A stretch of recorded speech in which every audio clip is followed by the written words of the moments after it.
नमस्कार. किरण बडंग बातमीपत्र सादर करत आहे. ठळक बातम्या. वर्षातून निदान एकदा तरी आपला सातबारा तपासा. न्यायाधीश बी एम पाटील. श्री क्षेत्र श्रद्धासागरवर न्यायाधीशांनी ज्येष्ठ नागरिकांशी साधला संवाद. संत वासुदेव महाराज जयंती महोत्सवात तालुका विधी सेवा समितीचे कायदेविषयक मार्गदर्शन शिबिर. आता सविस्तर बातमी. न्यायालयांमध्ये ज्येष्ठ नागरिकांच्या संदर्भातील खटल्यांचे प्रमाण वाढत चालले आहे. अकोट, अकोला, तेल्हारा भागात शेतकरी समाज मोठ्या प्रमाणावर आहे. त्यामुळे समाजातील ज्येष्ठ नागरिकांनी निदान वर्षातून एकदा तरी त्यांचा सातबारा तपासून घ्यावा. तसेच ज्येष्ठ नागरिकांनी कागदपत्र तपासल्याशिवाय सह्या किंवा अंगठा देऊ नये असे प्रबोधन जिल्हा न्यायाधीश बी एम पाटील यांनी केले. श्री क्षेत्र श्रद्धासागर येथे मंगळवार तारीख 17 फेब्रुवारी 2026 ला सकाळी संत वासुदेव महाराज जयंती महोत्सवात तालुका विधी सेवा समितीतर्फे आयोजित कायदेविषयक मार्गदर्शन शिबिरात प्रमुख वक्ता म्हणून न्यायाधीश श्री पाटील बोलत होते. या अकोटमध्ये न्यायाधीश म्हणून आलो त्यावेळी माझा पहिला कार्यक्रम जो होता विधी सेवेचा तर तो मी इथंच केला होता आणि त्यानंतर माझा दुसरा कार्यक्रम आहे तोही इथंच आहे. आपल्या सगळ्यांपेक्षा वयानं लहान होता त्यामुळे आपल्याला मार्गदर्शन आम्ही काय करणार. ज्याला ज्ञानेश्वरी कळाली, ज्याला गाथा कळाल्या, तो माणूस कधीही कोर्टाची पायरी चढत नाही किंवा त्याला कोर्टात यायची गरजच नाही. कायद्याच्या अनुषंगानं ज्या कायद्याच्या पुस्तकांच्या आधारावर आम्ही न्याय करतो, न्याय निर्णय देतो, तर ते कायदे सगळे जरी एकत्र केले तरी त्यापेक्षा कितीतरी मोठे ग्रंथराज ज्ञानेश्वरी आहे. ज्याला ज्ञानेश्वरी कळाली त्याला हे नंतरच्या काळाच्या ओघात केलेले कायदे परत वेगळे समजून घ्यायची काहीच गरज नाही. घरात फक्त एक गाथा ठेवा, एक ज्ञानेश्वरी ठेवा आणि त्याचं बारकाईनं अभ्यास करा. सगळ्या कायद्यांपेक्षा मोठं ज्ञान किंवा कसं वागावं, कसं वागू नये, तर ते या दोन आपल्या महाग्रंथांमध्ये आहे. 10 मधल्या 8 केसेस घेतल्या किंवा 8 खटले घेतले तर ज्येष्ठ नागरिकांनी नको त्या ठिकाणी केलेल्या सह्यामुळे हे कायदे, सह्यामुळं या पद्धतीचे खटले येत आहेत असं निदर्शनास येतं. होतं असतं की आपण आपल्या उतारवयात असतो, नातवंडांचं प्रेम असतं आणि कुठंतरी नको तिथं ते म्हणतील तिथं सह्या करायची सवय लागलेली असते, म्हणतील तिथं अंगठे करायची सवय लागलेली असते आणि त्यातून आपले 90% खटले तयार होतात. आपल्याला सर्व विधी हे जे आजचे मंडळी आहेत त्यांनी मार्गदर्शन केलंय. मात्र यापुढे इथून जाताना एक संदेश सोबत घेऊन जा की कुठंही सह्या करणे किंवा कुठेही अंगठे उमटवणे हे पहिलं बंद करायचं. कुठल्या कागदावरती आपण सही करतो, कुठल्या कागदावरती आपण अंगठा करतोय हे जाणून घेतल्याशिवाय सही करू नका, कारण तिथून आपले 100 खटले तयार होतात. हा जो भाग आहे अकोट, अकोला, तेल्हारा, तर ह्या सगळ्या गोष्टी या भागामध्ये बऱ्याच वेळा आपल्याला शेतकरी समाज जास्त आहे. वर्षातून एकदा तरी तलाठी कार्यालयात जाऊन आपला सातबारा आपल्याच नावे यायचा एकदा बघून घ्यायचं. आज आम्ही बघतो की आजोबाच्या नावाची ही जमीन असते, आजोबांच्या नावे, ती नातवाच्या नावे कधी जाते, कशी जाते ते आजोबांनाच माहिती नसतं आणि एक दिवस आपली रवानगी कुठेतरी बाहेर होते. तर हे एक प्राथमिक कर्तव्य आपण सगळ्यांनी पाहणं गरजेचं आहे. सातबारा उतारा आपल्याला भांडण नाही करायचं. मागच्या वर्षी पण मी म्हटलं, या वर्षी पण म्हणतो की ह्या अशा पद्धतीचे मेळावे होणं हे गरजेचं आहे.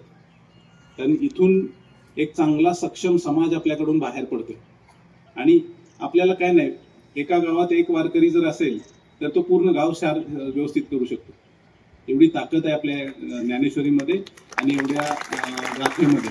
त्याचं फक्त बारकाईनं आपण समजावून घेऊन करणं गरजेचं आहे. या ठिकाणी रस्ता सापडत नाही, त्या ठिकाणी रस्ता सापडून देण्याचं काम मोबाईल मधला गुगल मॅप करतो. तसाच आपल्याला त्या विठ्ठलाचा वारसा जिथं रस्ता सापडत नाही तिथं मिळतो. त्यामुळे ह्या दोन्हीमध्ये नक्कीच साम्य आहे. मोबाईल मधला गुगल मॅप असेल, अगर विठ्ठलाच्या कपाळी, विठ्ठलाच्या भाळी असणारा टिळा असेल, या दोन्हीवरती जर आपण श्रद्धा ठेवली तर आपल्याला योग्य तो मार्ग नक्कीच सापडेल. आपल्या समोर जे ग्रंथ आहेत, गाथा आहे, ज्ञानेश्वरी आहे, त्यातले वेगळे वेगळे अध्याय आहेत, हे जरी समजावून घेतले, वेगळा कायदा भारतामध्ये शिकायची त्यासाठी फार मोठं दिव्य करायची काहीच गरज नाही. या कायद्यांचं आपण एक माणूस म्हणून माणसाशी चांगल्या पद्धतीनं पालन करूया. मग त्याच्यामध्ये मग थोडंसं आमच्या कोर्टावरचा भार हलका होईल. मुंबई येथील महाराष्ट्र राज्य विधी सेवा प्राधिकरण व जिल्हा विधी सेवा समिती यांच्या निर्देशान्वये या शिबिराचे आयोजन तालुका विधी सेवा समिती मार्फत करण्यात आले होते. या प्रसंगी ज्ञानपीठावर सहदिवाणी न्यायाधीश महेश काळे, न्यायाधीश A.H. शेख, न्यायाधीश A.A. माळी, संत वासुदेव महाराज ज्ञानपीठ संस्थेचे अध्यक्ष वासुदेवराव महल्ले, पोलीस उपनिरीक्षक अविनाश मोहिते, डॉक्टर पुष्पाताई वालसिंगे, सामाजिक कार्यकर्ते विजय जितकर, उपाध्यक्ष बाबाराव बिहाडे व महादेवराव ठाकरे, पुरुषोत्तम लाजूरकर, विश्वस्त नंदकिशोर हिंगणकर, सहसचिव अभि गावंडे व मोहनराव जायले, दिलीपराव हरणे, ॲडव्होकेट शिरीष ढवळे, मध्यस्थीचे सचिव सुरेशदादा कराळे, कोषाध्यक्ष जयकृष्ण वाकोडे, सदस्य मधुकरराव पुणकर, प्राध्यापक साहेबराव मंगळे आदी मान्यवरांची उपस्थिती होती. प्रारंभी मान्यवर पाहुण्यांचे श्री श्रद्धासागरमध्ये आगमन झाल्यावर संस्थेतर्फे त्यांचे स्वागत करण्यात आले. यानंतर पाहुण्यांनी मंदिरात जाऊन संत वासुदेव महाराज यांच्या मूर्तीचे दर्शन, हारार्पण व पूजन केले.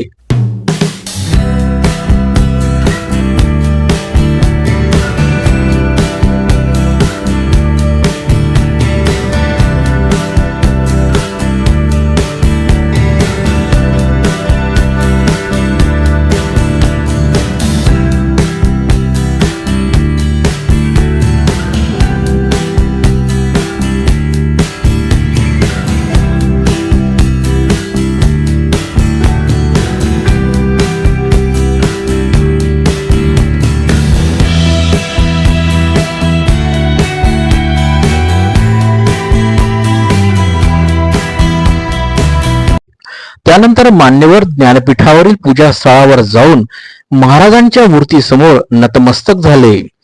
यानंतर स्थानापन्न झालेल्या न्यायाधीशांचा संस्थेतर्फे शाल, श्रीफळ व स्मृतिचिन्ह देऊन सत्कार करण्यात आला. आदरणीय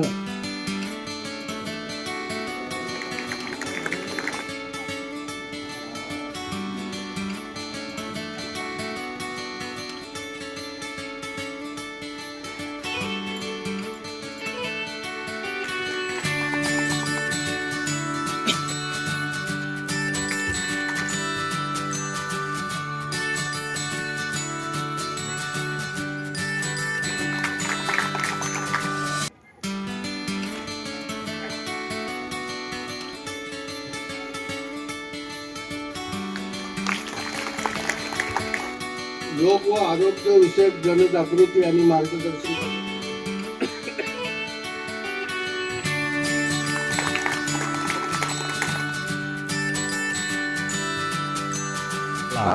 इतर मान्यवर पाहुण्यांचेही गुलाब पुष्प देऊन स्वागत करण्यात आले. यानंतर संस्थेचे विश्वस्त नंदकिशोर हिंगणकर यांनी प्रास्ताविक केले. त्यांनी जयंती महोत्सव अंतर्गत आयोजित विविध उपक्रमांची माहिती दिली. सर्व अतिथींचं मी स्वागत करतो. या जयंती महोत्सवाअंतर्गत विविध उपक्रम, मग ते आध्यात्मिक असतील, धार्मिक असतील, सांस्कृतिक असतील, सामाजिक असतील आणि आरोग्यविषयक शिबिर देखील या ठिकाणी संपन्न झालं.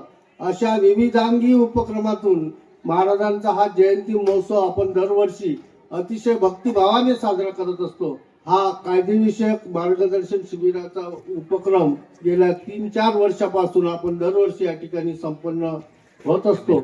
यानंतर मान्यवर न्यायाधीशांनी शिबिराला मार्गदर्शन केले. जेव्हा माणूस आपलं कर्तव्य विसरतो त्या ठिकाणी कायद्याला पुढाकार घेऊन त्याला वट्टीवर आणावं लागतं. खरं तर तुम्हा प्रत्येकाकडे बघून माणूस कसा असावा, समाजात जगताना माणसाने कसं जगावं याचे एक मूर्तिमंत उदाहरण तुम्हाला प्रत्येकाकडे बघून आम्हाला मिळतं. त्यामुळे मला वाटतं तुम्हाला जास्त कायद्याची माहिती देणं हे काही न्यायोचित होणार नाही. मंडळी, आपल्याकडे संविधान नावाचं एक पुस्तक आहे भारतात, आणि ते फक्त एक कायद्याचं पुस्तक नसून तो आपल्या भारतीय समाजाचा एक आत्मा आहे. काही मूलभूत अधिकार देखील असतात. त्या अधिकारांचा समावेश संविधानाच्या भाग 3 मध्ये अनुच्छेद 14 ते 32 या दरम्यान करण्यात आलेला आहे. तो पहिला अधिकार असतो समानतेने जगण्याचा अधिकार. गरीब असो, श्रीमंत असो, प्रत्येकाला समानतेने जगण्याचा अधिकार आहे. दुसरा एक अधिकार असतो स्वातंत्र्याचा. प्रत्येकाला या भारतभूमीत स्वातंत्र्याने जगण्याचा अधिकार आहे. तिसरा अधिकार असतो शोषणाविरुद्ध जळा देण्याचे अधिकार. आपलं जर कोणी शोषण करत असेल तर त्याच्या विरुद्ध आपण न्यायालयात किंवा पोलिसांकडे योग्य ती दाद मागू शकतो. चौथा अधिकार असतो धार्मिक स्वातंत्र्याचा अधिकार. पाचवा असतो सांस्कृतिक आणि शैक्षणिक अधिकार. सहावा असतो या वरच्या सगळ्या 5 अधिकारांचा जर भंग झाला तर माननीय सुप्रीम कोर्ट यांच्याकडे रीट दाखल करून न्याय मागण्याचा अधिकार. माझ्याकडे जो दिलेला आहे तो सायबर लॉ विषय दिलेला आहे. माहिती तंत्रज्ञान, या माहिती तंत्रज्ञानाचा जेवढा फायदा होतो तेवढा तोटाही आपल्याला सहन करावा लागत आहे. सायबर लॉ सगळ्यात जवळचा मित्र आजकाल प्रत्येक लोकांच्या, प्रत्येक व्यक्तीच्या जवळचा मित्र हा मोबाईल झालेला आहे. प्रत्येकाकडे मोबाईल आहे आणि जेवढा स्मार्टफोन आहे तेवढा धोकादायक आहे. कारण की आपण जो स्मार्टफोन वापरतो त्याच्यामुळे आपल्या सोबत बरेचसे फ्रॉड होण्याची शक्यता राहते, फसवणूक होण्याची शक्यता राहते. कळत न कळत आपल्याकडून काहीतरी बटन दाबलं जातं किंवा काहीतरी इन्स्टॉल केलं जातं, तर त्याच्यामुळं आपला खूप नुकसान होतं, आर्थिक होतं, मानसिकही नुकसान होतं. तर तो प्रकार आपल्या खात्यामधला पैसा हे चोरी करण्याचा, ऑनलाईन फ्रॉड करण्याचा खूप मोठा आता हे गुन्हेगारी वाढत चाललेली आहे. पण ज्यावेळेस मोबाईल वापरतो तर आपल्याला येणारी लिंक, आता हे मराठीमध्ये लिंक म्हणजे एक काहीतरी अशी लिंक येते मोबाईलमध्ये येतं, त्याच्यावर आपण जर टिक केलं तर त्याच्यानंतर आपल्या मोबाईलमध्ये काहीतरी डाउनलोड होतं, ते आपल्याला दिसत नाही. आणि आपल्या मोबाईल मधली संपूर्ण माहिती ज्याने ते लिंक पाठवली ते त्याला सगळ्यांना दिसते. तर त्याच्यामुळं आपला मोबाईल हॅक झाल्यामुळं आपल्याला खूप मोठं नुकसान सहन करावं लागू शकतो. जे अनावश्यक लिंक आहे, जे आपल्याला आवश्यक नाही किंवा आपल्याला वाटते की हे आपल्याशी संबंधित नाही, त्याच्यावर टिक करू नका किंवा ओपन करू नका. तदनंतर पोलीस उपनिरीक्षक अविनाश मोहिते यांनी वाहतुकीच्या नियमांची माहिती दिली. वाहतुकीचे नियम पाळणे म्हणजे खूप मोठा यत्न करणे असं काही नाहीये. एक साधे वाहतुकीचे नियम असतात. रस्त्याने चालताना डाव्या बाजूने ज्या ठिकाणी फुटपाथ आहे त्या ठिकाणी आपण डाव्या बाजूने चालवाय, पण ज्या ठिकाणी फुटपाथ नाहीये त्या ठिकाणी नागरिकांनी, आता ज्येष्ठ नागरिक जे सकाळी मॉर्निंग वॉकला जातात त्यांनी उजव्या साईडने चालणे आवश्यक आहे. म्हणजे आपल्याला समोरून येणारे वाहन दिसतील. ठिकाणी मग आपण कशासाठी ऐकायचं आहे, तर आपण यासाठी ऐकायचं आहे की तुम्हाला इथे ते आणून सोडणारे तुमचे घरचे आहेत, तुमचे पती आहेत, तुमचा मुलगा आहे, भाऊ आहेत, देर आहेत, हे सगळे रोज तुम्हाला इथे आणून सोडतात, संध्याकाळी घेऊन जातात.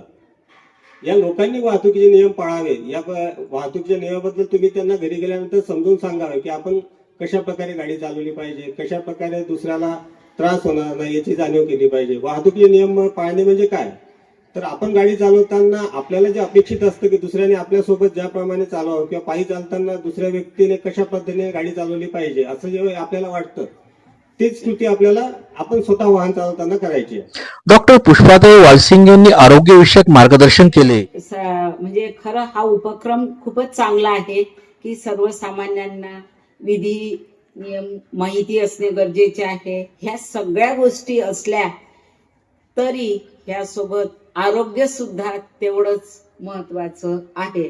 आपलं जे आरोग्यम धनसंपदा हे आपण विसरतो. डोक्यात आरोग्य आपलंच धन आहे आणि आपल्याला सांभाळायचं आहे. या कार्यक्रमाचे सूत्रसंचालन नंदकिशोर हिंगणकर यांनी केले, तर आभार प्रदर्शन समाजसेवक विजय जितकर यांनी कमी कालावधीमध्ये सुद्धा आपल्या मार्गदर्शकांनी खूप चांगली माहिती आपल्याला दिली. महत्वाचं म्हणजे श्री BM पाटील साहेब, जिल्हा न्यायाधीश तथा अध्यक्ष तालुका विधी सेवा समिती अकोट यांनी या कार्यक्रमाचं अध्यक्षस्थान स्वीकारलं आणि अत्यंत मौलिक असं मार्गदर्शन त्यांनी, कमी वेळात पण चांगलं मार्गदर्शन त्यांनी आपल्याला केलं. सर, विधी सेवा समितीतर्फे आपले खूप खूप आभार. तुम्ही या ठिकाणी आलात, अत्यंत महत्वाचं सर या ठिकाणी तुम्ही महत्वाचा वेळ दिला, कार्यक्रमाची शोभा वाढवली. खूप खूप धन्यवाद. या कार्यक्रमात ज्येष्ठ नागरिक, महिला पुरुष वारकरी व भाविक तसेच न्यायालयीन कर्मचारी अशी मोठी उपस्थिती होती. आणि याचबरोबर बातमीपत्र संपले आहे. धन्यवाद.